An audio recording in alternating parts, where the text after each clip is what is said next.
DJ.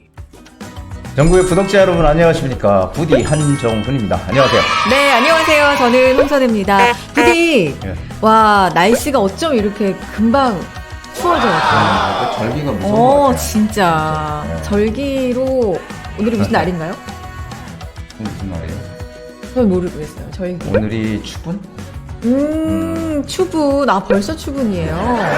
아, 제가 처서라고 하잖아요. 목이 입이 비뚤어지는. 네, 그때도 참 절기가 무섭다 느꼈는데 추분도 참 무섭네요. 오늘 새벽 날씨 보니까 그러니까. 추운 느낌이 확 들더라고요. 그러니까요. 어느새 좀 아침 저녁으로는 확실히 계절이 변했구나라는 게 체감이 되는 계절인데, 자, 오늘은 가을의 시작을 알리는 추분. 그러면 이 가을에 어울리는 또 노래를 선곡을 해주셨을지 부디의 추천곡 듣겠습니다. 네, 이탈리아 노래로 깐소네라고 하죠. 네. 이탈리아 대중가요를 얘기하는데 샹송과 깐소네 대표적인 거죠.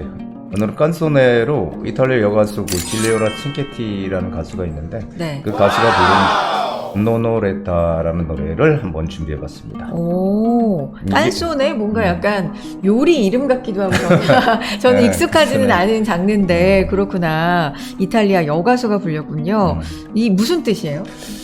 이게 나이도 어린데 뭐 이런 얘기입니다. 그래서 이 노래가 노노레타가? 노노레타가 그럼 나이도 어린데 깐소네? 깐초네는 네, 무슨 깐소네. 뜻이에요? 깐소네는 한마디로 얘기하면 이탈리아의 대중가요라고 얘기할 수 있죠. 대중가요, 또 프랑스는 샹송, 그렇죠. 세계적인. 근데 이 노래가 그 산레모 가요제라고 네. 이탈리아의 국제 가요제인데 여기서 16살 때 16살입니다. 16살 때 14회 산레모 가요제 네. 페스티벌에서 대상을 받은 노래예요. 와, 16살 네, 16살. 대상. 당시에 몇 년도인데요? 이게 1964년. 와. 64년이면은 정말 뭐 진짜 오래됐네요. 그때 뭐 태어나셨나? 아유. 아니죠. 네, 태어나지 않았는데, 아이고. 그래서 그렇군요. 이게 네. 뭐 그 사랑하기에는 아직 어리다 나는 그 청순한 소녀의 마음을 노래한 곡이죠. 그렇군요. 예. 청순한 소녀의 마음이지만 또 부디 나름 어떻게 소화하실지 궁금한데 한 소절 또 불러주시겠어요? 예. 불러보겠습니다. 네. 이게 니콜라 디 바리도 이 노래를 같은 산레모 가요제에서 불러서 둘 다 우승을 했다고 해요. 근데 일단은 질레오라 칭케티의 노래 네. Non ho l'età per amarti, non ho l'età per uscire sola con te e non avrei nulla da dirti. Perché tu sai molti più cose di me. Lascia che io viva un amore romantico nell'attesa che venga quel giorno, ma ora no. 노노레타 이렇게 그 노래입니다. 네. 제가 다양하죠. 프랑스, 와. 뭐 샹송, 이탈리아 팝송. 잘하시네요. 아니 근데 제가 네. 원곡은 사실 이 노래는 못 들어봤는데 네. 처음 들어보는 노래인데 원곡 느낌은 어떨지 모르지만 그냥 이렇게 불러주시는 것만 들어도 물씬 가을 느낌이 좀 나는 것 같아요. 네, 맞습니다. 예. 자기에게 그 미녀 가수로도 잘 알려져 있던 그런 질레오라 칭케티 오랜만에 가을의 정치가 물씬 풍기는 그런 네. 노래를 준비해봤습니다. 가을 느낌의 노래로 출발을 해봤고요. 자, 가을 향기가 가득한 또 커피 쿠폰도 저희 넉넉하게 준비되어 있으니까 지금부터 또 마구마구 드려야 되겠죠? 그러면 퀴즈맨을 불러보겠습니다. 퀴즈맨! 네, 여기는 퀴즈맨입니다. 자, 오늘 문제는 지금 오세훈 서울시장이 정말로 좋아한다는 한강변에 관련된 문제입니다. 저희 방송에 많이 나왔는데요. 자, 다음 지역 중에 한강을 끼고 한강뷰를 보면서 자, 개발이 돼서 살 수 있는 지역은 어디일까요? 자, 지역 문제입니다. 1번 광진구 자양동, 2번 강남구 대치동, 자 3번 양천구 목동. 자, 부디님 힌트 주세요. 힌트 주시죠. 네. 그러니까 뭐 항상 말씀드리지만 뭐 개발될 수 있는 지역이 어딘지는 아무도 모르죠. 그리고 그렇죠. 어디나 다 될 수도 있고 뭐 아무도 모르는 일입니다만 저희 문제 이제 포인트는 한강을 끼고 한강뷰를 보면서 개발될 수 있는 지역, 그리고 저희 문제 이제 출제 기준은 부디의 한수 뭐 이런 데서 저희가 출제를 많이 하고 있기 때문에 참고를 하시면 되겠고요. 그러면 한강을 바라볼 수 있는 지역은 어디일까요? 저는 지금 요 지역 안에 젊은 사람들이 많이 모이는 건대가 이곳에 있다고 힌트를 드리고 싶네요. 맞죠? 건대. 예, 건대에서 거기 뭐 맛있는 그렇지. 집들 많잖아요. 맞아요. 젊은 네, 맛집도 사람들 많고. 맛집 많고. 거기서 뚝섬 유원지 가보셨어요? 뚝섬 오. 유원지. 저도 여러 번 갑니다. 네. 뚝섬 유원지에서 한강변에서 산책도 하고 저도 많이 그랬는데 정말 좋은 곳일 것 같아요. 그래요. 그러면은 지금 힌트가 2개가 나갔네요. 건대도 있고 뚝섬 유원지도 가깝고 어디일까요? 광진구, 강남구, 양천구 이렇게 나왔는데요. 1번 광진구 자양동, 2번 강남구 대치동, 3번 양천구 목동입니다. 여러분 정답 아시죠? 네, 아시죠? 그럼 주저하지 마시고 보내주시기 바랍니다. 전화, 문자, 이메일, 또 영상 댓글에 네이버 폼 편한 방법으로 저희한테 답 보내주시면요. 저희가 커피 쿠폰 마구마구 보내드리도록 하겠습니다. 자, 그리고 커피만큼 반가운, 어쩌면 더 반가울 수도 있는 무료 세미나 소식도 있는데, 날짜는요 9월 29일, 10월 6일 모두 목요일 준비되어 있습니다. 시간은 오후 2시부터고요. 주제는 돈 되는 역세권 개발 마지막 기회를 잡아라 입니다. 투자 방법부터 지역에 대한 얘기까지, 그런 얘기들 자세히 좀 해볼 텐데요. 부디가 강의해 주시는 거죠? 네. 네.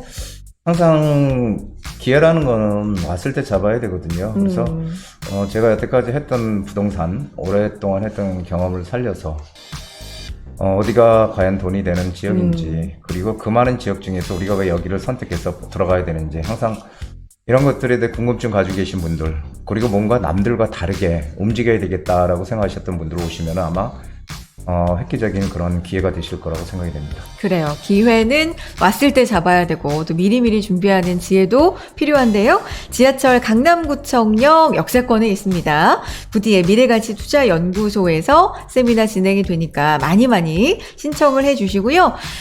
나는 꼭 참여하고 싶은데 시간이 아쉽다, 시간이 안 맞는다 하시는 분들 있을 수 있어서 개인 상담도 도와드리고 있으니까요. 같은 방법, 전화, 이메일, 문자, 네이버 폼 편하신 방법으로 신청해 주시기 바랍니다.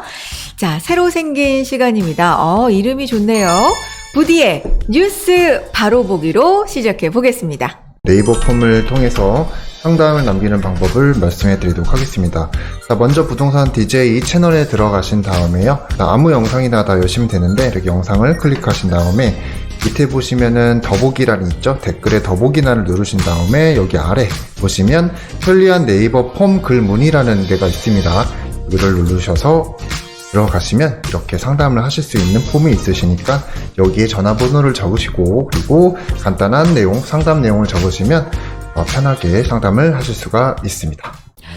한정훈의 부동산 DJ 이번 시간은 부디의 뉴스 바로 보기입니다. 뉴스 바로 보기, 그러니까 뉴스를 바로 좀 보자 이런 얘기예요. 말 그대로 올바로 보자. 우리가 뉴스 들으면 그냥 뉴스 사실대로 이렇게 믿는 게 많잖아요. 그렇죠. 전부 진실인 것 같지. 그 뉴스를 갖다 좀 뒤집어서 뉴스 속뜻, 우리가 어떻게 뉴스를 봐야 될지, 네. 이제 이렇게 진행을 해보는 시간을 가져볼까 합니다. 좋아요. 부동산 뉴스도 진짜 많이 쏟아지지만 우리가 이걸 어떤 시각으로 바로 봐야 되는지 이번 시간부터 알아보도록 하겠습니다. 자, 이슈 5개 먼저 살펴볼게요. 이렇게 쭉 나와 있어요. 1번부터 5번까지 3기 신도시 입주 1, 2년 지연부터 해서 전문가들, 지금 시기 무주택자들에겐 기회, 강남 또 신고가, 금리 인상, 재건축도 양극화, 8월 서울 아파트가 9년 만에 최대 하락, 부동산 한파에 저가, 초고가, 양극화 심화, 이렇게 5개 뉴스가 있는데 이 중에서 어떤 뉴스를 좀 바로 볼까요, 우리가? 이게 전부 다 안 좋은 뉴스네요. 그렇죠? 지금 여기서 이렇게 우리가 봤을 때 네. 다른 것들보다 이 두 개, 요걸 한번 좀 볼 필요가 있을 것 같아요. 3번, 4번. 왜 그러냐면, 네. 한쪽은 강남 또 신고가. 그렇죠? 네. 그리고 여긴 또 서울 아파트가 8년 만에 최대 하락. 이 참 강남 상구도 뚝. 분위기가 다른 얘기잖아요. 완전 다른 기사가 지금 나와 있잖아요. 네. 우리 이걸 어떻게 봐야 될까요? 어떻게 생각되세요? 혹시 이런 기사 봤을 때? 그러니까 여기 답이 나와 있는 게 아닐까 싶어요. 양극화니에요, 양극화? 양극화. 양극화? 그래서 양극화도 뭐 틀린 얘기는 아닌데. 그래요? 이제 제가 생각하기엔 그렇습니다. 네. 항상 언론은 자기 어떤 성향대로 발표하는 것 같아요. 근데 우리는 이걸 보고 정확하게 알아야 될 게 뭐냐면은 한쪽은 오른다는 거고요. 네. 그렇죠. 계속 올랐다는 거고 신고가 또 신고가라고 나왔죠. 또 신고가. 또. 이건 9년 만에 뭐 최대 하락이라고 그러고 강남 상구도 하락하더라. 이런 기사 서로 반대잖아요. 그렇죠. 조금 전에 말씀드린 양극화는 맞는데 우리는 이 기사를 보고 생각해봐야 될 게 있어요. 네. 사실 강남의 집값 그리고 외곽 뭐 서울 아파트값 뭐 전체적으로 좀 떨어진다 이런 얘기들 많이 나오지만 이 양극화가 심해지는 거잖아요. 지금 그렇죠. 말씀하신 대로 네. 양극화가 심해지고 이걸 보고서 우리는 이게 큰일 났네, 이거 다 떨어지네. 이건 또 이걸 본 김에는 이게 또 오르는 데는 또 오르네 이렇게 생각하잖아요. 네. 그래서 제가 항상 말씀드리는 게 이런 거예요. 지금 전체적으로 시장 상황은 이렇게 빠지고 있는 게 맞아요. 빠지고 있는 건 맞지만 지역에 따라서 차이가 크다라는 거예요. 네. 지역에 따라서. 그러니까 이 기사만 보고선 오르네 떨어지네를 판단할 게 아니고 이 기사를 봤을 때 우리가 느껴야 되는 거는 강남의 집값이 빠지더라 아니면은 뭐 강북의 집값이 빠지더라 이게 중요한 게 아니고 양극화가 심해진다라는 걸 일단 생각을 해봐야 되고 조금 전에 말씀하셨던 네. 양극화 심화라는 것을 일단 생각을 해보셔야 되고 네. 그리고 오르는 것과 오르지 않는 것이 이렇게 구분이 된다는 얘기예요. 그러니까 강남에서도 또 신고가 갱신하는 데가 있고 네. 그렇다면은 여기서 우리가 봐야 될 거는 입지가 중요하다는 걸 우리가 알 수 있겠죠. 그렇죠. 예, 입지 가치가 상당히 부동산에 중요하구나. 아무리 어려운 시기에도 안 떨어지는 곳은 안 떨어진다는 거죠. 그리고 아무리 시장이 좋아도 떨어지는 곳은 떨어지는 거고요. 그래서 제가 보기에는 이렇게 양쪽의 기사가 나온 거는 이 맛에 맞게끔 쓴 게 아닌가 싶어요. 그러니까 신문사마다 각자의 어떤 주장과 생각이 있겠지만은 너무 기사가 편파적으로 이렇게 갈리는 기사들이 많이 나오거든요. 그래서 우리는 이걸 보고서 어떻게 이게 뭐 옳다 그르다를 떠나서 이 기사를 보고서 우리가 생각해야 될 거는 지금 시장은 양극화가 점점 심해지는구나. 양극화가 심해지면서 오르는 곳은 그래도 오르네. 오르네. 이런 상황에도 오르는 곳은 오르네. 그럼 우리는 어떻게 해야 될까요? 오르는 곳은 오른다라고 생각이 된다면 오르는 곳에 오를 수 있는 곳에 우리는 어떻게 들어가야 될까를 생각해 봐야 된다는 거죠. 그래서 이런 기사를 보고 조금 더 우리가 생각의 폭을 좀 더 키워갔으면 좋겠다라는 생각을 합니다. 왜냐하면은 지금 뭐 강남의 신고가 갱신하는 것도 있고 또 떨어지는 것도 있잖아요. 네. 그렇기 때문에 이런 기사를 좀 종합적으로 좀 봐야 된다라는 거죠. 근데 어디가 올해 그렇게 올랐고 어디는 또 어느 정도로 떨어졌고 이런 게 좀 나와 있을 거 아니에요? 그러니까 이제 중요한 거는 이런 네. 거예요. 일단은 그 한강변 쪽, 네. 한강변 쪽은 뭐 다 올랐다는 거고, 뭐 아리팍이라고 하죠. 네. 이런 데들 면적 큰 것들은 뭐 올랐고, 압구정 현대 1, 2차도 뭐 신고가를 갱신했다 뭐 이런 기사 나오지만, 네. 그래서 지역적으로 틀리다라는 거예요. 집값이 떨어지는 곳과 안 떨어지는 곳. 그리고 시중에 지금 매물이 많이 쌓여 있다고 하지만 막상 가보면 매물은 없거든요, 지금. 그러니까 그런 것을 잘 판단을 하는 그런 분석을 잘 해야 된다는 거죠. 그래서 앞으로 이 시간에는 이 기사들을 가지고 좀 정밀 우리가 심층 분석, 기사의 뜻을 기사의 또 다른 내면을 우리가 찾아보는 그런 시간들을 좀 준비해보고자 합니다. 좋습니다. 그래서 오늘은 이 뉴스들 중에서도 이 뉴스를 좀 바로 저희가 보아봤습니다. 강남 또 신고가, 금리 인상의 재건축도 양극화 이 뉴스랑 8월 서울 아파트값 9년 만에 최대 하락, 강남 3구도 뚝 뭔가 굉장히 좀 기조가 다른 듯한 온도가 굉장히 다른 듯한 뉴스 두 개였는데 이것의 핵심은 양극화가 그만큼 심화되고 있고 지역에 따라서 다르기 때문에 우리는 좋은 지역을 그렇죠. 잘 봐야 된다. 그리고 좋아질 지역. 앞으로 좋아질 지역.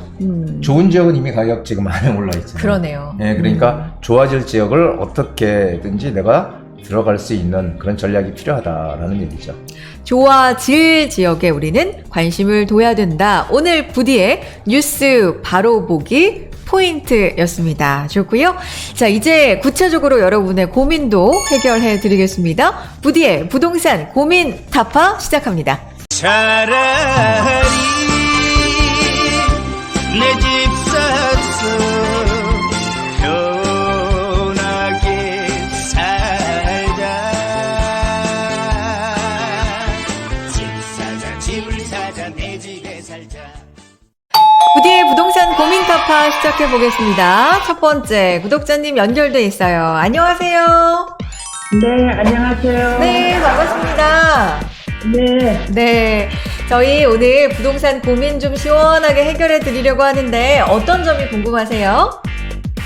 제가 가양동, 네. 가양차동에 주택을 하나 갖고 있는데, 네, 그걸 지금 매도해야 되는지, 좀 더 갖고 있다 해야 되는지 궁금해서요. 아, 그러시구나. 다양 4동에 주택을 갖고 있다고 하셨는데 이 종류가 뭐 빌라예요? 뭐 단독주택이에요? 어떤 종류일까요? 2층 단독주택이에요. 아, 2층짜리 단독주택을 갖고 계세요. 네. 네, 자세하게 주소는 말씀 안 해주셔도 되는데 대략적으로 위치가 어디일까요? 건대역에서 네. 아주 500m 이내에 있는 거리예요. 아, 건대역에서 멀지 않은 곳에 위치해 있어요? 건대역에서 2분 거리. 아, 2분 거리. 아, 굉장히 네네. 가깝게 또 위치해 있네요. 그렇죠? 네. 네. 네. 그래서 이걸 갖고 계신데 거주는 안 하시고요? 네. 아, 그러면은 이거를 그대로 갖고 있을까? 언제 팔까? 뭐 전망이 어떨까? 이런 게 궁금하신 거예요. 그죠? 네. 네, 그래요. 아, 우리 부디하고 통화해 보시고 또 잘 생각해 보세요. 네. 네. 예, 안녕하세요. 네, 안녕하세요. 예, 건대 입구역 그 로데오 쪽이에요? 아니면은 그 어느 쪽이에요? 로데오 거리요. 아, 로데오 쪽. 그럼 이쪽이네요. 예, 네. 예, 대충. 새로생긴 로데오 쪽 있죠? 예? 건대 병원의 그쪽 말고 커먼그라운드 그쪽에 예. 새로 생긴 로데오, 옛날에 있던 로데오가 아니라 예, 알고 네. 있습니다. 예. 자, 그러면 이쪽 라인인데, 여기 건대역하고 2분 거리라고 그러셨잖아요. 네. 예, 그럼 이쪽 라인인데, 이쪽 라인이 지금 밑에 쪽에 개발들이 많이 지금 진행되는 거 아시죠? 네. 예, 이쪽에 이제 이쪽에 그 모아타운 이쪽에 진행하고 있고, 그쵸? 네. 여기 자양 1구역에서 롯데에서 지금, 공사 지금 거의 다 지금 짓고 있죠. 35층짜리. 네. 그리고 이 자양 4동도 지금 여기 이쪽하고 이쪽 1구역, 2구역에서 여기 한강변에 뭐 신속통합기획으로 신통으로 진행한다고 하고, 네. 예, 신통으로 진행을, 하여간 뭐 여기저기 지금 이쪽 진행들을 하고 있어요. 근데 여기는 근데 지금 보면은 건대 입구역하고 가까워서 위치가 상당히 좋거든요. 네. 예, 상당히 이쪽 라인이니까 상당히 좋은데, 여기 뭐 근린생활시설들이 상당히 많이 여기 있는 걸로 알고 있어요. 네. 예, 그래서 이쪽도 뭐 모아타운이든 진행을 할 수 있는 요소는 분명히 있지만 쉽게 여기가 재개발이 될 가능성은 그렇게 크진 않아요. 여기 몇 평 정도 되세요? 35평. 35. 옛날 주택들이 다 그래요. 35평씩. 35평. 네. 예. 그런데 이쪽도 지금 가격이 많이 지금 오를 거예요. 지금 많이 올랐을 거예요. 그런데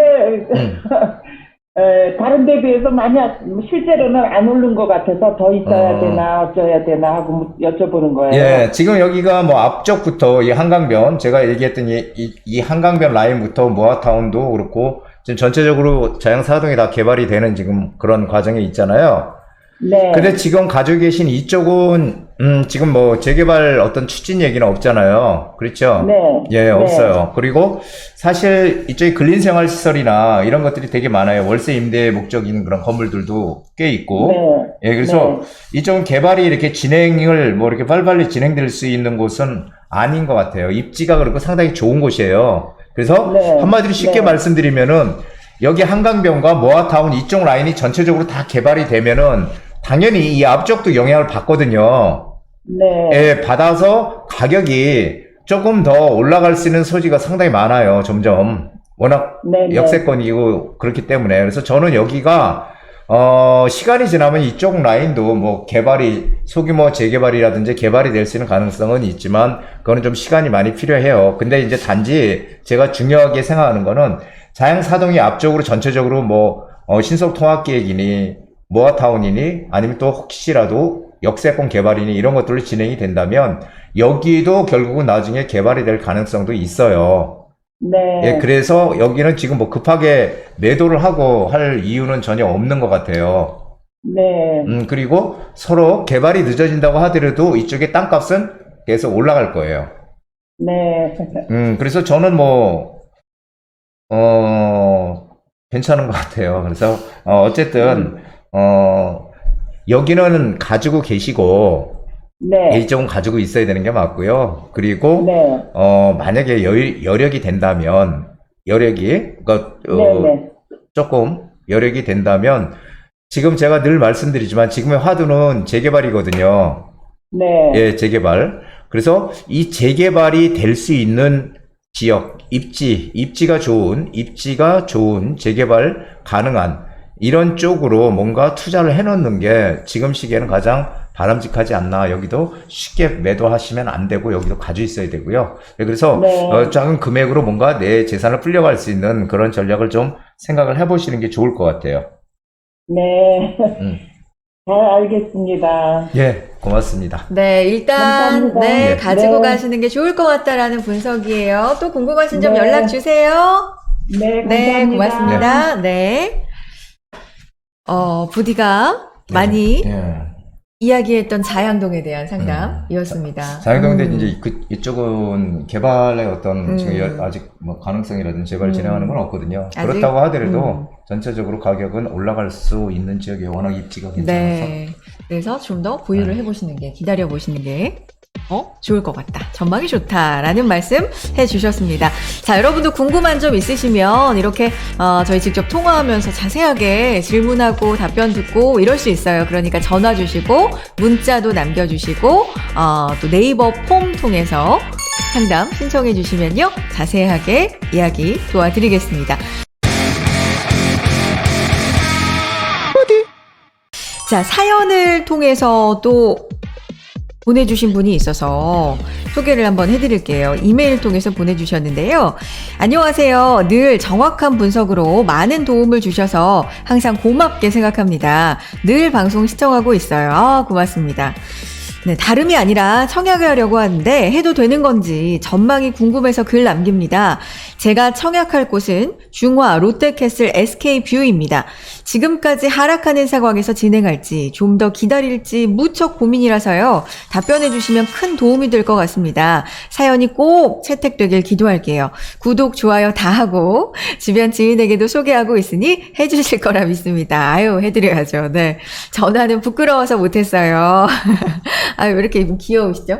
네, 굉장히 예. 네, 솔직하게 또 부끄러움도 많으신 우리 구독자님께서 사연 보내주셨는데 저 이렇게 보내주셔도 사연으로 보내주셔도 저희 너무 반가워합니다. 네, 다 상담 도와드리니까 많이 보내주시기 바랍니다. 일단 이런 고민들 많이 하실 텐데 지금 뭐 워낙 부동산 상황이 안 좋다 이런 얘기 많이 들리니까 청약을 하려고 해도 아니면 무슨 계획을 세우고 실천하려고 해도 아마 많이 좀 망설여지실 것 같아요. 이분의 경우에는 어떨까요? 예. 제가 지금 이렇게 잠깐 보면은 네. 지금 청약을 여기, 계획 중이신 거잖아요. 여기가 본래 SK뷰가 네. 내년에 이제 입주 예정인데 이게 이제 중화 1구역이에요. 네. 중화 뉴타운이라고 많이 들어보셨는데 중화 뉴타운이 거의 다 해제가 되고 이 1구역만 지금 살아남은 거죠. 그래서 중화역 바로 역세권에 붙어 있는 곳이라서 입지는 상당히 좋습니다. 네. 그리고 이쪽은 알다시피 이쪽은 뭐 이문 뉴타운이라고 해서 이쪽 개발이 되는 거고요. 이문 뉴타운 개발이 되고 있고 여기는 뭐 동부간선도로 중랑천이 흐르고 입지는 상당히 뭐 괜찮다고 보여져요. 양쪽으로 뭐 쉽게 오갈 수도 있고 해요. 근데 이제 중요한 거는 그렇습니다. 이게 이제 지금 청약을 한다 이렇게 되면은 지금 이 SK 뷰가 이게 제가 알기로는 이게 분양가 상한제 미적용 아파트로 알고 있거든요. 적용 안 되는 분양가 상한 적용 안 되면은 결국은 주변 시세에 맞춰서 가격이 형성이 될 것 같아요. 그래서 주변에 이제 뭐 입지는 지하철 가깝고 입지는 상당히 역세권이고 그리고 중앙 뉴타운에서 정말 유일하다고 할 수 있을 만큼 지금 개발이 오랫동안 되다가 지금 개발이 된 곳이에요. 그래서 기대감도 상당히 큰 걸로 생각이 됩니다. 근데 중요한 거는 항상 제가 말씀드리고 싶은 거는 지금 뭐 시장 상황도 안 좋지만은 항상 입지 가치 얘기를 많이 드렸죠. 네. 입지가 중요하다. 그렇죠. 입지가. 그래서 투자의 목적으로 만약에 한다면 아니면 여기가 뭐 이렇게 거주의 목적이라 그러면 저는 뭐 무조건 오케이입니다. 거주의 목적이면은. 근데 투자의 목적으로 이렇게 뭔가 여기에 청약을 넣겠다라고 하면은 좀 신중하게 좀 생각을 해봐야 된다 이렇게 얘기를 드리고 싶어요. 왜냐하면은 이 주변에 뭐 묵동 아이파크나 이 주변에 이게 물론 오래된 아파트죠. 이런 거 30평대 한 9억 정도 가는 걸로 알고요. 9억대. 여기는 새 아파트고 세대수도 커요. 1000세대가 넘으니까. 그러니까 새 아파트가 등장을 하면은 당연히 이 9억이라는 돈보다는 비싸겠죠. 하지만 그렇다고 하더라도 저는 여기가 만약에 10억 정도 이상이 넘어간다면 투자의 목적으로는 굳이 할 필요가 있겠냐라는 생각이 들어요. 왜냐하면은 항상 주변 시세에 대비해서 아파트 가격이 형성이 되거든요. 그렇죠. 주변에 어떤 새 아파트 이런 것 때문에 형성이 되기 때문에 주변에 아파트가 비싸질 않잖아요. 그래서 이 아파트도 가격을 끌어올릴 수가 없을 것이다. 그리고 지금처럼 또 이 아파트 시장의 환경이 안 좋을 때는 더더군다나 중요하죠. 그래서 어떤 게 10억이 넘어간다면 청약을 안 하는 게 좋다. 이렇게 얘기를 드리고 싶어요. 그래서 왼편에 뭐 이문 프루지오 같은 경우도 요 왼쪽이에요. 이문 프루지오 같은 경우도 뭐 30평대 9억대 물론 이제 오래된 아파트니까 그러니까 최소한 10억 이상이 되게 되면은 실제로 이게 투자 목적으로 크게 지금 상황에서 현 상황에서 이익이 있을까라는 생각이 드네요. 그래서 분양가가 30평 기준으로 해서 10억이 이내면은 괜찮은데 10억이 넘어가면은 이 투자 목적으로 하기는 좀 어렵다라고 생각이 되고요. 그리고 거주의 목적이라면 저는 괜찮다. 이렇게 정리를 해드리도록 하겠습니다. 거주 목적으로 한 채는 무조건 사실 찬성하시는 편이니까, 네, 괜찮지만, 투자 목적이 좀 강하시다면, 일단 가격 형성을 좀 잘 보시면서. 그렇죠. 그리고 네. 여기 한 가지 더 말씀드리죠. 학군이나 이런 게 조금 부족해요. 부족하고, 주변에 아파트 단지들이 상당히 제한되어 있고, 네. 좀, 동네가 좀 이렇게 허술하죠. 그래서 이 넓은 뭐 빌라나 단독주택, 이런 지역이고, 아파트들이 이렇게 좀 밀집해 있어야 되는데, 그런 게 틀리다는 거죠. 이쪽 건너편 쪽은 이문 뉴타운에서 아파트들 다 들어오잖아요. 그러니까 약간 동부간선도로를 중랑천을 사이에 끼고 있는 지역이지만 조금 다르다라는 거예요. 예, 이쪽하고는 바로 옆이지만 그렇게 좀 판단을 하셨으면 좋겠습니다. 투자 목적이 좀 더 강하시다면 입지 가치가 조금 더 높은 곳으로 좀 알아보시는 게 좋을 것 같다라는 말씀이셨습니다. 자, 언제든지 궁금하신 점도 전화와 문자, 이메일 편하신 방법으로 신청해 주시기 바랍니다. 자, 그럼 다음 사연으로 넘어가 보도록 할게요. 요즘은 사연도 많이 오네요. 한번 소개해 드려 보겠습니다. 안녕하세요. 올림픽 선수촌 아파트에 살고 있는 애청자입니다. 요새 재건축 이야기가 많이 나오는데 저희 아파트도 궁금해서 이렇게 문자 남깁니다. 맨 처음 이 집 살 때 실거주 2년만 하고 나갈 생각이었는데 집 인테리어 하고 들어와서 살다 보니 또 이렇게 좋은 곳이 없더라고요. 네, 나름대로 집 앞에 텃밭도 만들어서 남편과 호박잎 줬다고 이렇게 구체적으로 써주셨네요. 네. 살 생각은 없는데 아파트 전망이 어떤지 알고 싶어서 이렇게 글 남깁니다. 그리고 여유 자금으로는 아파트나 빌라에 투자하고 싶은데 남편은 부동산 법인으로 투자 이야기를 많이 하더라고요. 과연 좋은 것인지 대표님 고견 부탁드립니다. 참고로 여유 있게 투자하면 3억 정도고 무리하면 6억에서 7억 정도도 가능한데요. 근데 경기가 안 좋다, 하락이다 이런 이야기가 나오는데 괜찮은지요? 요즘에 사연 주시는 내용들이 다 이런 내용이 좀 많죠, 좀. 예, 그렇습니다. 네. 제가 올림픽 선수촌 아파트에 대해서는 예전부터 참 많은 얘기를 했어요. 네. 첫째, 이 아파트는 재건축을 했을 때 사업성이 높다. 높다라는 얘기를 많이 드렸죠. 여기가 이제 올림픽 선수촌 아파트인데요. 많이 드렸는데 올림픽 공원역하고 그리고 9호선 둔천 오륜역 두 개 올림픽 공원역이 지금 9호선 5호선이 들어와 있죠. 9호선 5호선 더블 역세권이고 그리고 바로 앞에 길 건너에 올림픽 공원이라는 이 녹지 가치, 제가 환경 가치 얘기를 많이 해서 녹지 가치, 이 녹지 조망권을 가지고 있는 단지입니다. 그래서 이게 88년도에 이제 이 지어진 아파트라서 30년이 훨씬 넘었죠. 그래서 지금 재건축 추진을 하려고 안전진단 1차 정밀 안전진단 통과했고 지금 적정성 지금 그 검토를 해야 되는데 2차 적정성 검토를 지금 보류하고 있습니다. 왜냐하면은 지금 넣으면 떨어질 것 같거든요. 왜?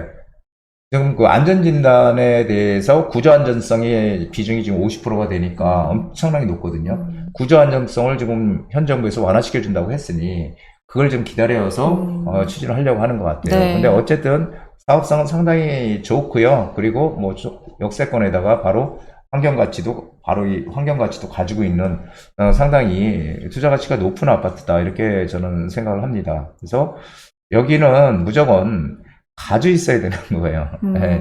여기는 한마디로 앞으로 송파의 1급지 아파트가 될 것은 뭐 기정사실이에요. 재건축이 되면은. 그래서, 여기는 뭐 무조건 가지고 계셔야 되는 게 맞고요.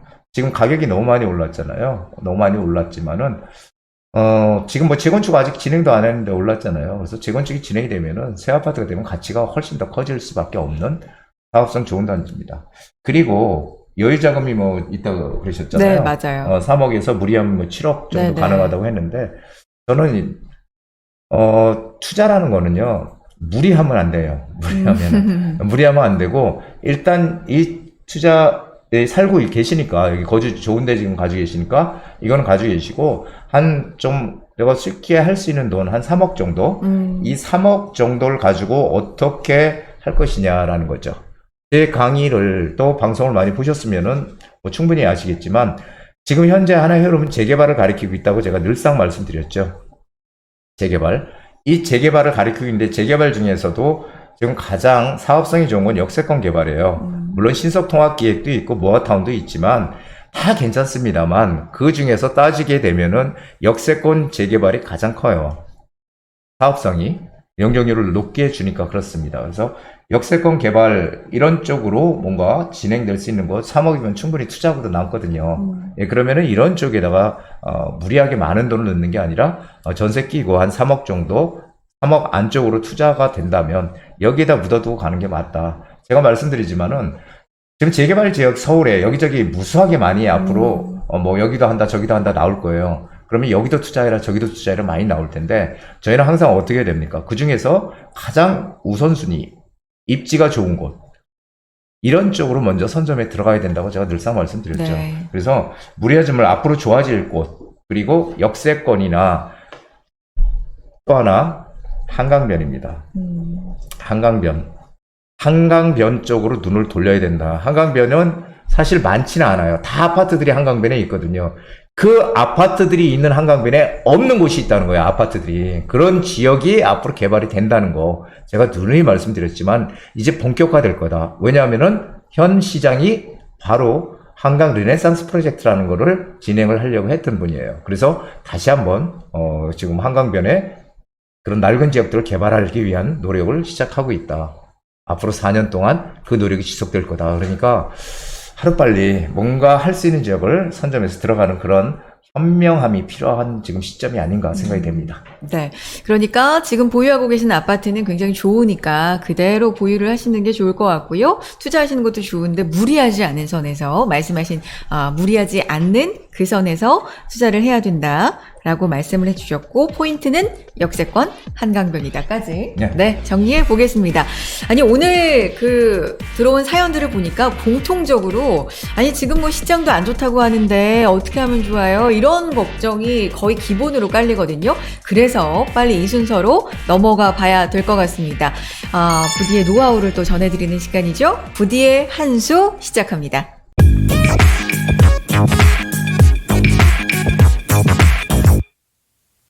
네, 부디의 몇십 년간의 부동산 시장에서의 노하우를 하나씩 아낌없이 전해드리는 시간입니다. 부디의 한 수 시간 시작해 보겠습니다. 와, 오늘 주제가 부디 왜 이렇게 거창해요? 그것이 알고 싶다. 그것이 알고 싶다. 부동산 조정 장세를 보는 부디의 눈인데 주제 이렇게 정하신 이유가 있어요? 요즘 그 최근에 언론 기사가 이제 하락한다 이런 쪽으로 도배가 되고 있거든요. 그래서 거기에 대해서 많은 분들이 이제 우려의 그런 얘기도 해주시고 네.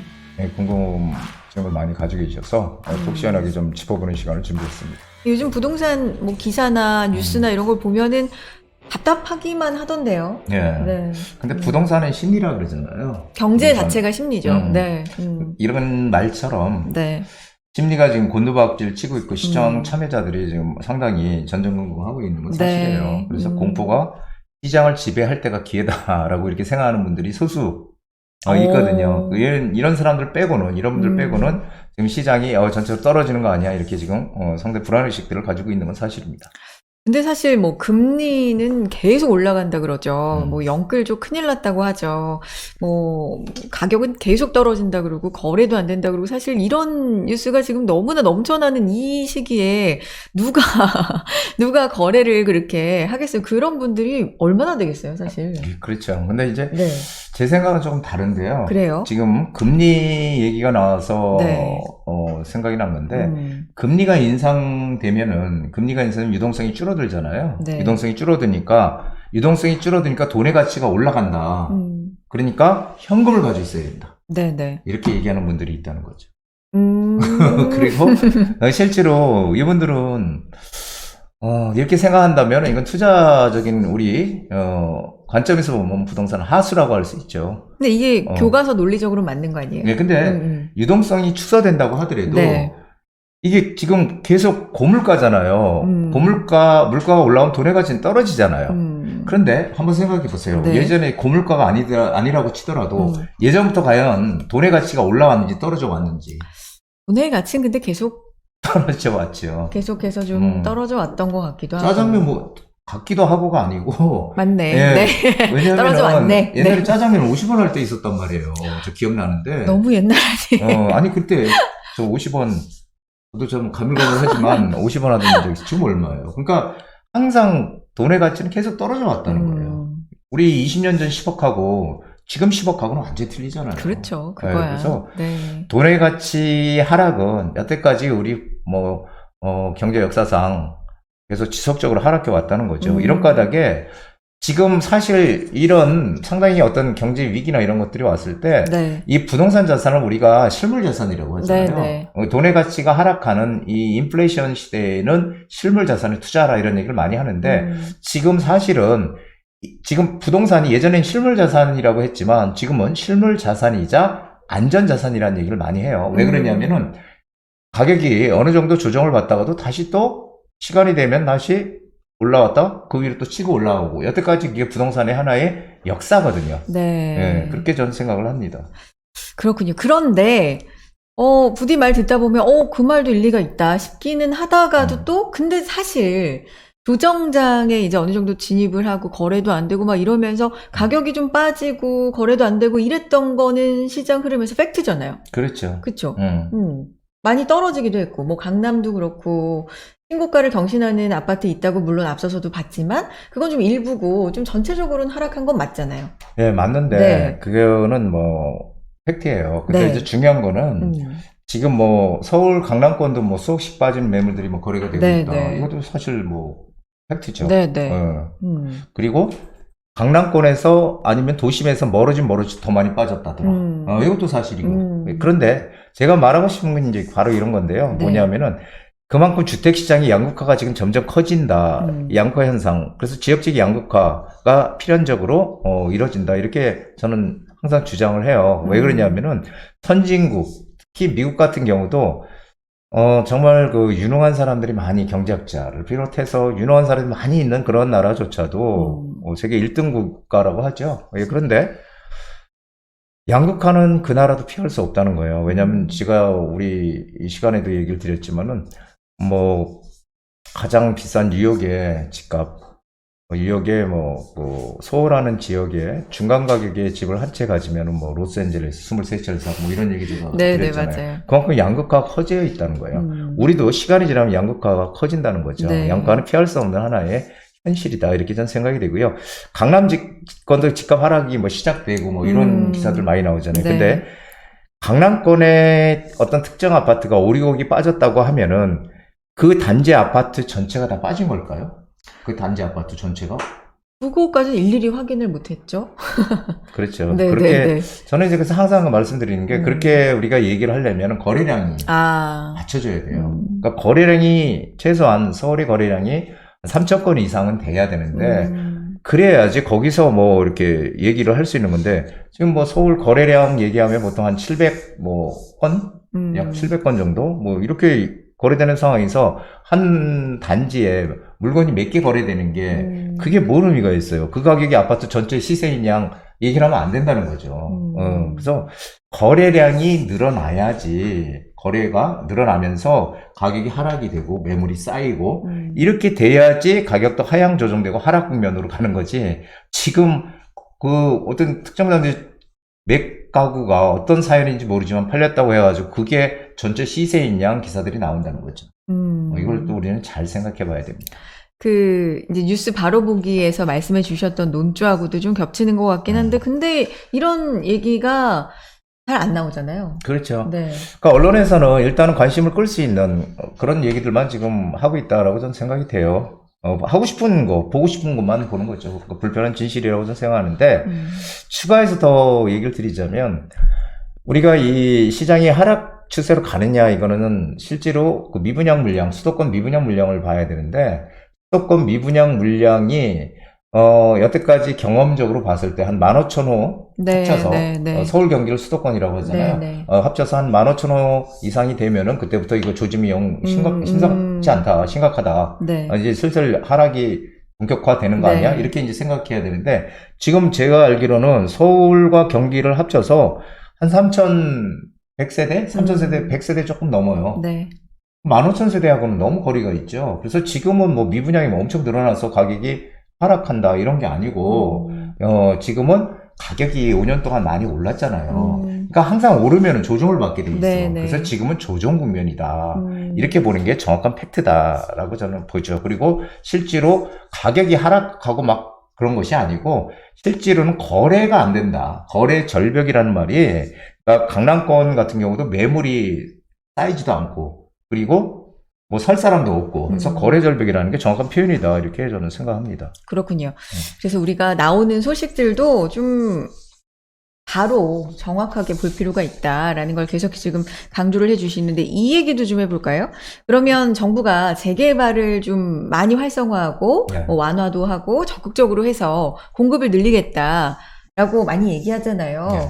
그럼 그렇게 되면은 공급이 늘면 당연히 집값은 떨어집니까? 그렇죠. 그건 뭐 망고의 불변이라고 저는 생각해요. 수요와 공급에. 그럼요. 네. 수요가 공급보다 많으면은 가격은 오르는 거고요. 네. 수요가 공급보다 작으면은 떨어지는 거죠. 그래서 공급 물량을 많이 늘리는 정책은 맞아요. 그런데 이제 중요한 거는 뭐냐면은 수요와 공급에서 부동산 가격이 결정이 되는데, 부동산뿐이 아니라 모든 가격이 똑같죠. 네, 근데 공급 물량이 단번에 늘어날 수 없다는 거예요. 그러니까 예전에 국토부 장관 했던 분이 그런 얘기 하셨죠. 뭐 공장에서 하룻밤 사이에 막 찍어낼 수만 있으면 얼마나 좋겠냐, 집을. 이런 얘기 했는데, 그 말이 맞죠. 이게 뭐 공급량이 지금 한다고 대번 늘어나는 거 아니잖아요. 우리가 보통 무슨 재개발을 하든 재건축을 하든 공사기간 평균 한 3년 잡아야 되거든요. 그렇다면은 지금 다 입주하고 공사기간만 3년을 잡아야 되는데, 지금 그런데 어디 있습니까? 즉, 시간이 많이 걸린다. 지금 다 철거하고 지금 뭔가 시작을 한다고 해도 3년인데 지금 그런 데 없잖아요. 그렇잖아요. 네. 그러면 서울의 공급 물량은 계속 입주 물량 계속 줄 수밖에 없는 지금 상황이다. 그래서 집값이 떨어진다는 거는 저는 뭐 상상을 할 수가 없다라고 감히 말씀드리는 거죠. 자료로 말씀해 주셔도 좋을 것 같아요. 자료를 보면은 네. 지금 여기 이렇게 표시가 돼 있죠. 요게 이제 그 입주 물량인데 서울의 네. 입주 물량입니다. 자, 그런데 여기 보면은 뭐 90년도부터 있어요. 90년도부터 줄줄이, 네. 90년도부터 줄줄이 입주 물량이 이렇게 지금 막대가 있죠. 요게 적정 수요를 갖다가, 여기가 적정 수요선인데, 적정 수요를 47,442 가구, 뭐 5만 가구 좀 안 되는 거죠. 제가 예상했던 예전에 서울의 공급 물량은 한 5만 5천 가구라고 저는 예상을 했었거든요. 네. 5만 5천 가구인데, 여기 4만 7천 가구라고 쳐요. 근데 지금 2016년, 18년에 여기까지 올라와서 거의, 적정 수요까지. 그러다가 2020년, 2022년, 2024년, 계속 떨어지죠, 지금. 네네. 공급 물량이. 단시간에 공급할 수 있는 방법이 없는 거예요, 지금 아파트가. 그래서 올해가 몇 년도예요? 2022년? 2022년 맞죠? 2023년도 더 떨어집니다. 네. 2024년도 더 떨어질 거예요. 네. 서울의 공급을 단기간에 늘리지 못한다는 게 하나의 팩트거든요. 그렇다면 우리는 어떻게 될까요? 전체적으로, 제가 예전에도 그런 말씀 많이 드렸는데, 전체적으로 공급 물량이 뭐 우리나라가 엄청나게 많아요. 네. 많더라도 거기서 중요한 거는 전체 공급 물량이 아니라 지역적인 공급 물량이 중요하다는 거죠. 제가 늘상 말씀드렸지만 가장 공급이 부족한 데는 서울이다. 서울의 집값이 오를 때는 가장 많이 또 오르고, 그래서 서울에 어떻게 빨리 지금 시점에 우리가 이 공급 물량이 없는 이런 시점, 남들이 정말 떨어질 거라고 생각하고 있는 이 시점을 우리가 현명하게 남들보다 빨리 움직일 수 있느냐가 지금 시점의 관건이 아닌가 저는 생각이 됩니다. 그러면 지금은 이제 하락기라기보다는 이게 분명히 좀 어감이 다른데 조정장세라고 보고 계시는 건데, 항상 이제 무주택자분들이 내 집 마련하는 게 전략이 중요하지 않습니까? 예. 이분들은 어떤 시기가 좋습니까? 무주택자는 네. 제가 그런 얘기를 한번 경매하시는 분하고 얘기를 했어요. 네. 그래서 그분이 뭐라고 얘기를 했냐면은 now. 지금 항상 now래. 항상 그거 정말 맞는 거예요. 무주택자는 항상 지금이 바로 집을 사야 될 시기예요. 네. 왜냐하면은 집값이 더 떨어지면 살 거야. 이거는 늘상 우리가 반복해온 실수예요. 막상 집값이 더 떨어지면 살 수 있을 것 같아. 근데 더 떨어지면 사람은 어떻게 생각해요? 더 떨어질 거라고 무섭죠. 생각해. 네. 더 떨어질 거라고. 무서워, 사기가. 네. 그래서 조금 더 떨어질 때 기다리다가 갑자기 집값이 조금 올라요 또. 오르면은 이게 아니야, 이거 잠깐 오르다 다시 떨어질 거야. 또 올라. 못 사, 이제 결국. 항상 반복이에요. 이 스토리예요, 이거 완전히. 그래서 무주택자는 어떤 투자 목적보다는 내 집을 장만해야 된다는 거. 네. 이게 가장 중요합니다. 그래서 이 생각이 전환이 무주택자들은 필요하고요. 항상 무주택자는 지금이 시기다. 이렇게 지금이 시기다. 말씀하시면 됩니다. 그럼 구체적으로 뭐 생각의 전환이라고도 표현해 주셨는데 구체적으로는요? 아파트 시장 지금 거래 절벽이다. 이 얘기 뭐 다들 아시잖아요. 하지만 지금 재개발을 노리는 빌라 시장은 거래 절벽은 아니고 아주 꾸준히 거래가 되고 있다는 거예요. 빌라 시장은. 물론 이것은 아무나 할 수 있는 건 아니에요. 투자를 해서 이익을 냈던 투자자들, 발빠른 투자자들이 들어가서 투자를 하는 거고요.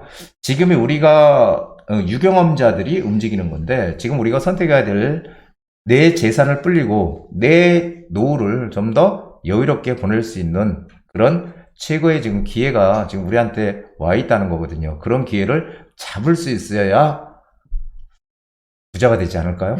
네.